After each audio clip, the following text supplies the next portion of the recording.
The U.S. Navy has just poisoned thousands of people in Hawaii with deadly chemicals in their drinking water. And instead of acting to save lives, they're engaging in a massive cover-up. This ongoing disaster is the result of the Navy recklessly storing millions of gallons of fuel, literally 100 feet from Oahu's largest drinking water source. This story should be treated as the national scandal it is, but so far it's been largely absent across major media, maybe because the culprit is the beloved U.S. military. Before we get into it, watch the man who's been sounding the alarm for years. Hawaii Board of Water Supply Chief Engineer Ernest Lau at a press conference on December 3rd, right after he was forced to shut down the island's essential aquifer. I think this is a foreshadowing of what could happen to the broader community if we don't do something about the storage of this fuel, over 180 million gallons of diesel and jet fuel, 100 feet above our drinking water aquifer. If we don't do something about eliminating that risk to the water resource. So I think it's time for action now. It is time.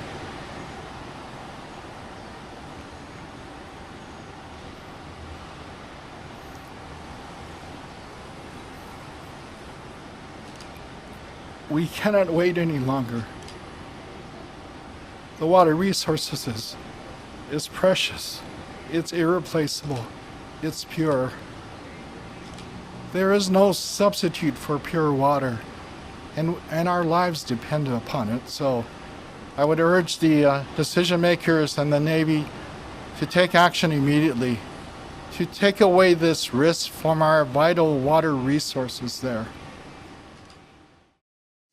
You know, I can't even imagine what was going through Lau's head at that moment, knowing that despite how quickly this current leak is cleaned up, there are already untold amounts of people who could suffer and potentially die from the toxins they've already ingested.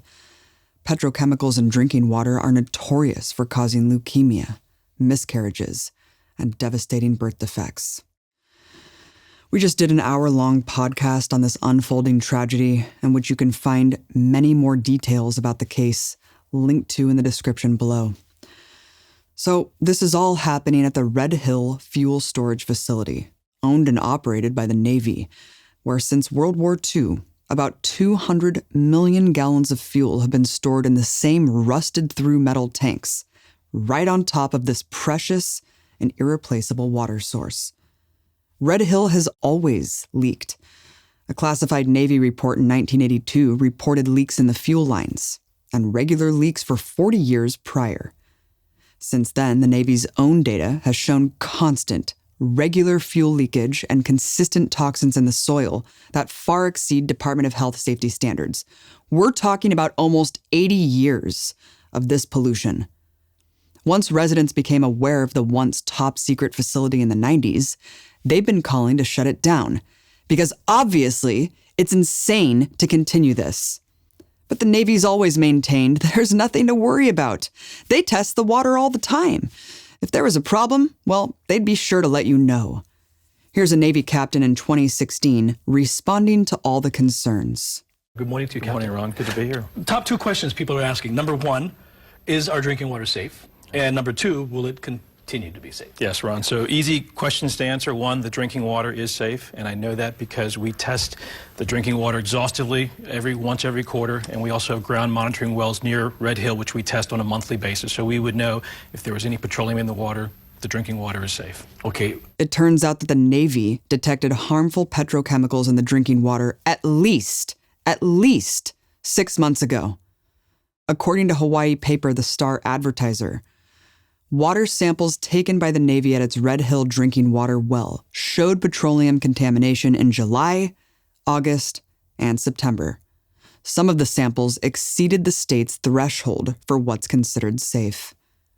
So what did the Navy do when they found these chemicals back in July? Did they tell residents, pregnant women, even their own troops to stop drinking the water? No. Instead, they actively hid the information and refused to comply with the Hawaii Department of Health on giving them the data. The Navy had been constantly failing health inspections at the facility, leading to hundreds of thousands of dollars in fines from the health department as well as a lawsuit filed by the Sierra Club in November. The only reason the Navy finally admitted something was even happening is that the water began to smell and taste like gasoline, and people began showing up at the emergency room with chemical burns in their mouths. Today, Amanda just texted me, and it's about 6 o'clock in the morning Hawaii time, Mr. Chairman, that she went to the Tripler emergency room last night because of a headache and irritation in her mouth and throat, and her doctor diagnosed her with chemical burns in her mouth. The Navy's response to all of this has been predictable. Cover their own asses by any means necessary. Watch this Navy spokesperson lie to the public. Well, what I would say to that is if you're pregnant, you're concerned, one, obviously drink water that you feel is safe. No evidence to suggest that there's any long-term effects, but it is completely false that there are no long-term side effects of pregnant women drinking these pollutants. Navy Command cannot be trusted. Even head of the Hawaii Sierra Club chapter, Wayne Tanaka, stated in November, "We have lost all trust in the local Navy Command."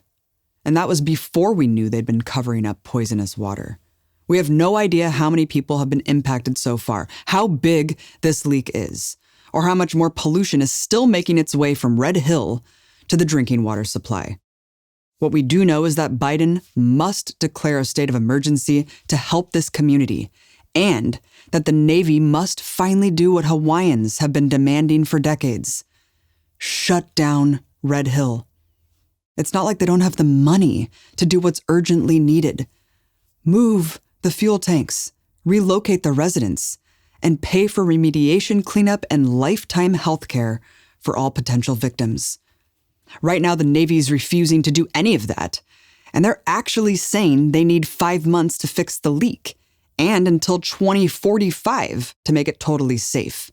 No matter what happens with this current contamination, this same thing is guaranteed to happen again and again, as long as this totally pointless, decaying facility remains there. We know from the military's horrific legacy of water contamination, from Camp Lejeune to Coldwater Creek, that the standard response is to cover up their pollution as long as possible. And once people start dying and they can't hide it anymore, deny responsibility and health claims by the people they have poisoned. This has happened to so many communities in the U.S. and around the world living near current and former U.S. bases. We cannot let it happen again at Red Hill. As Lau said, water is life. Water is the most sacred substance on earth that sustains all life. How can we trust a government that intentionally dumps its toxic waste into this precious resource? How can we believe an entity that has done nothing but lie and cover up its criminal actions, proving time and again it values money over human life? It's important to remember that Hawaii was just another colonial military outpost of the empire, which was denied statehood rights until 1959. Today, 22% of Oahu's land is occupied by the U.S. military, with even more land remnants of former military installations. We can see that colonial relationship continue to play out in the Red Hill crisis. Hawaii's own Department of Health, Board of Water Supply, and elected officials are totally at the mercy of the local Navy Command. If this is what the military leaders are doing to not only its own citizens, but its own service members, just imagine what it's doing to the people who live near U.S. bases abroad, where the military isn't subject to any regulations or EPA oversight. How many more places are being poisoned? How many more Red Hills are there?